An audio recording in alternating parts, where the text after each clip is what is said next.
বন্ধুরা খালি মাছ মাংস খেলেই চলবে না, সাথে সবজিও খেতে হবে। বন্ধুরা আজকে সবজির রেসিপি নিয়ে চলে আসলাম। আজকে রেসিপি হলো সিম, তার সাথে রয়েছে মুরগির ব্রেস্ট। বন্ধুরা 1 কেজির মতো সিম নিয়েছি, সেগুলো সুন্দরভাবে বেছে ধুয়ে এখন সুন্দরভাবে একটা ছেলে কেটে নেব, মানে চিকুন চিকুন করে কেটে নেব, যত পাতলা কেটে পারি। বেশি পাতলা না, হালকা একটু মোটা মোটাই কাটবো।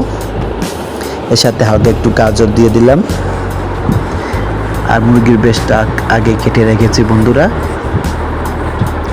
এই সবজিটা খেতে খুবই ভালো স্বাদ লাগে। বন্ধুরা সবাই একবার খেয়ে দেখতে পারেন। মুরগির ব্রেস্টটা একটু কর্নফ্লাওয়ার দিয়ে এবং সয়া সস দিয়ে মেখে রেখেছি।